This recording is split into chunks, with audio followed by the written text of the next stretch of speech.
తాకట్టులో ఉన్న బంగారాన్ని విడిపించి ఆ రోజున్న మార్కెట్ ధర కట్టి మిగిలిన డబ్బును మీకు అందిస్తుంది కొమ్మూరి గోల్డ్. నమస్తే, వెల్కమ్ టు అవర్ ఛానల్. నిన్నటి వరకు కూడా రాజమండ్రిలో జరిగినటువంటి ప్రియాంక ఏదైతే మెడికల్ స్టూడెంట్ యొక్క యాక్సిడెంట్ అంటూ మాట్లాడుకున్నామో అది యాక్సిడెంట్ కాదు, కావాలనే చేసినటువంటి హత్య అన్నట్టుగా గుర్తించారు. ఇప్పటికి డాక్టర్స్ చెప్పినటువంటి విషయం ఏంటంటే ఇకపైన మా వల్ల కాదు అంటూ కూడా చేతులు ఎత్తేశారు. ఆ అమ్మాయిని ఇంటికి తీసుకెళ్ళిపోండి, ఇకపైన మేమేమి చేయలేమంటూ కూడా చెప్తున్నటువంటి పరిస్థితి. ఎందుకంటే బ్రెయిన్ డెడ్ అయిపోయింది. కారు ఏకంగా అమ్మాయి తల మీద నుంచి వెళ్ళింది. అంటే ఇప్పుడు కుటుంబ సభ్యులు ఉన్నటువంటి స్నేహితులు అందరూ కూడా చెప్తున్నటువంటి విషయం ఏంటంటే ఇది కావాలని చేసినటువంటి సంఘటనే. అన్ఎక్స్పెక్టెడ్ గా చేస్తే ఎవరు కూడా 3 సార్లు అదే పనిగా చేయరు. అమ్మాయి పైన ఏదైనా కోపం పెట్టుకున్నారా లేదా ఏదైనా జరగకపోవడం జరుగుతుందా అనేటువంటి కోణంలో కూడా దర్యాప్తు జరుగుతూ ఉంది. ఏదేమైనప్పటికీ ఇప్పటికీ కూడా వాళ్ళకి సరైనటువంటి శిక్ష ఏది పడుతుంది అనేటువంటిది కూడా కుటుంబ సభ్యులు కావచ్చు ఎవరికి కూడా ఇన్ఫర్మేషన్ అనేది లేదు. మీ స్క్రీన్ మీద చూడొచ్చు, ఈ ఎవరైతే ఆ ఇన్సిడెంట్ చేసినటువంటి వాళ్ళు ఉన్నారో వాళ్ళ యొక్క డీటెయిల్స్ చూపించే ప్రయత్నం చేస్తాను నేను. చూసారు కదా, ఈ వైట్ షర్ట్ వేసుకున్నాడు చూడండి, ఈ వ్యక్తే ప్రధాన నిందితుడు. యాక్చువల్గా అక్కడ ఏం జరుగుతుందనంటే వాళ్ళు తాగేసి ఉన్నారు, లోపలికి అలౌ చేయమంటే అక్కడ ఉన్నటువంటి సెక్యూరిటీ లోపలికి అలౌ చేయట్లా. అంటే అంత దారుణంగా విచ్చలవిడగా తాగేసి ఉన్నారనమాట. వాళ్ళు ఎట్లా నడుస్తున్నాడు చూడండి, దున్నపోతు ఉన్నాడు. మినిమం కామన్ సెన్స్ లేని మనుషులు రోడ్ల మీద ఎందుకు తిరుగుతున్నారో అర్థం కావట్లా. కనీసం అది ఉంటుంది చూడండి, ఆవు రోడ్ మీద వెళ్తున్న దానికి హార్న్ కొట్టినా కొంచెం సెన్స్ ఉంటుంది, పక్క జరుగుతుంది. ఇలాంటి ఎదవలకి సెన్స్ లేని ఎదవలు ఇగో ఈడొకడు, ఇక్కడ ఉన్నారు కదా ఇద్దరు, ఈ బ్లూ కలర్ టీషర్ట్ ఒకడు, వైట్ కలర్ టీషర్ట్ ఒకడు. ఆడి షర్టు గొడవ చేస్తూనే ఉన్నారు. ఇప్పుడు సార్ ఫేస్ కనిపిస్తుంది చూడండి, కనిపించిందా? ఈయనే దిస్వంత్, అలాగే జాన్ అని చెప్పేసి ఇద్దరు, జాషు అనుకుంటా ఐ థింక్ సో. ఒకరు క్రిస్టియన్, ఇంకొకరు గురించి మనకు తెలియాలి ఏంటి అని. ఇందులో ఉన్న క్లిప్స్ ఏంటంటే సంఘటన జరిగిన తర్వాత ఈ సర్కిల్ దగ్గర ఇక్కడ ఏదైతే గేట్ అదిగోండి, అది చూసారు కదా, పక్కనున్న మనుషులు కూడా గుద్దుకుంటూ వెళ్ళారు వాళ్ళు. ఆల్రెడీ లోపల ఒకటి జరిగి వచ్చింది అదిగోండి. అంటే అమ్మాయి ఏదైతే ప్రియాంక ఇంకా తన ఫ్రెండ్ ని యాక్సిడెంట్ చేసి వచ్చిన తర్వాత కావాలని వాంటెడ్ గా చేసిన తర్వాత బయటకు వచ్చిన తర్వాత కూడా ఇక్కడ ఉన్నటువంటి ఇంకో వ్యక్తిని కూడా డాష్ ఇచ్చారు వాళ్ళు. అక్కడ జనాలు చూస్తూనే ఉన్నారు. చూస్తున్నా గానీ వాళ్ళకి కనీసం ఇంకిత జ్ఞానం లేదు. వాళ్ళకి ఒక నిండు ప్రాణాన్ని బలి తీసుకున్నారు ఈరోజు ఇద్దరు కూడా. ఇప్పుడు కేవలం తాగేసి ఇంట్లో ఉండి సావచ్చు కదరా, ఏం రోగం మీకు? రోడ్ల మీద పడి నువ్వు తాగు తందనాలాడు, నీ ఇంట్లో వాళ్ళని ఏమన్నా చేసుకో. నీ వల్ల అమాయకుల ప్రజలు నిజంగానే తాగుతున్న వాళ్ళకి సెన్స్ లేకుండా తయారవుతున్నట్టుంది ఈ వాళ్ళ రేపు చూసుకుంటుంటే. వీడి అవతారం చూడండి ఎట్లుందో.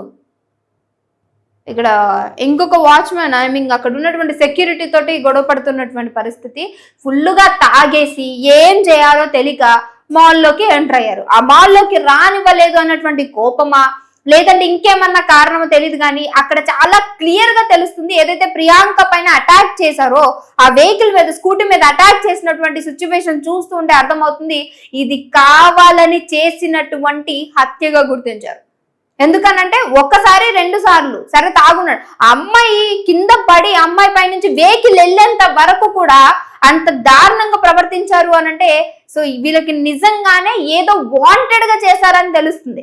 ఈరోజు డాక్టర్స్ చేతులు ఎత్తేశారు, మా వల్ల కాదు తీసుకొని వెళ్ళిపోండి అని. She is no more. ఇంకా అమ్మాయికి ఇంకా ఎలాంటి స్కోప్ లేదు, బ్రెయిన్ డెడ్ అయిపోయింది. బ్రతుకున్నా ఒకవేళ అమ్మాయిని ఉంచాలి అన్న లైఫ్ లాంగ్ తనంతే, ఇంకా వెంటిలేటర్ పైన ఉంచడమే. తన నుంచి ఇంక ఎలాంటి రెస్పాండ్ ఉండదు. బ్రెయిన్ డెడ్ అయిన కేసులు ఎన్నో చూసుంటాం మనం. అలాంటి సిచ్యువేషన్ లో ఉంది. ఫ్యామిలీ మెంబర్స్ ఇప్పుడు ఆవిడ్ని తీసుకెళ్లిపోయే పరిస్థితి కనిపిస్తుంది. తల్లిదండ్రులకు నిజంగా ఎవరు రెస్పాన్సిబుల్ అంటారు? అంటే మీరు తాగేసి తందనాలాడి మీరు రోడ్ల మీద విచ్చలవిడిగా తిరుగుతూ ఇంకొకరు ప్రాణాల మీదకి వెళ్తే ఆ పరిస్థితి వల్ల ఆ ఇంట్లో వాళ్ళు బాధపడాలి.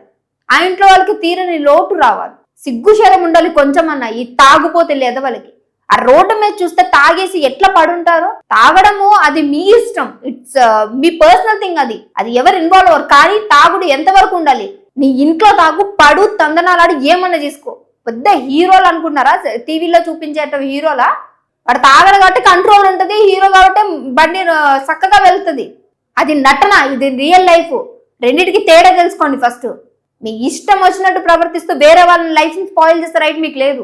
ఎవరైతే తాగుపోతే ఎద్దవలు ఉన్నారో ఇలా పేరెంట్స్ కి కానీ ఎవరికి కూడా, భార్యకు కానీ ఎవరికి కూడా కనీసము ఇంత కూడా భయపడినటువంటి ఎద్దవలు, నిజంగానే ఎద్దవలు ఎవరైతే ఉన్నారో, నిజంగా నాకు తిట్టాలంటే కూడా మాటలు రావట్లేదు. ఎందుకంటే అంత సంస్కారం లేకుండా లేను నేను. ఎంత మీడియాలో ఉన్న సంస్కారం లేకుండా లేము మేము. అందుకని మిమ్మల్ని తిట్టాలంటే కూడా నోరు రావట్లేదు. దాదాపుగా ఒక అమ్మాయి, ఇంకా డాక్టర్ అవ్వాల్సినటువంటి అమ్మాయి, ఇంకో 1-2 సంవత్సరాల్లో తనకంటూ తను ఏర్పరచుకున్నటువంటి లైఫ్ హ్యాపీగా లీడ్ చేయాలనుకున్నారు. కేవలం మీ వల్ల, ఏదైతే తాగి రోడ్డు మీదకి బలాదూరుగా తిరగడానికి వచ్చిన మీ వల్ల అమ్మాయి లైఫ్ పాడైపోయింది. ఈరోజు ఎంటైర్ ఫ్యామిలీ ఈ రోజు ఒక మంచి అమ్మాయిని కోల్పోయింది అని అంటే కేవలం మీ తాగుబోతు ఎదవల వల్ల. మీ ఇళ్లలో కూడా ఇలాంటి తాగుబోతులు ఉంటారు కదా, చెప్పిన వినకుండా బయటకెళ్ళి వెహికల్ వేసుకొని, ఇలాంటి వాళ్ళకి కఠినంగా రూల్స్ రావాలి. ఈ చలాన్ వేయడము, స్టేషన్ తీసుకెళ్లి పొద్దున కల్లా వదిలేయడం కాదు, ఇంకా కఠినమైన రూల్స్ వస్తే ఇలాంటి వాళ్ళు మారుతారు అనుకో. మీ ఇళ్లలో తాగి సావచ్చు కదా, అంత తాగాలంటే ఇళ్ళలో తాగి ఇంట్లో పడుకోండి, పొద్దున్నే లేచిపోండి.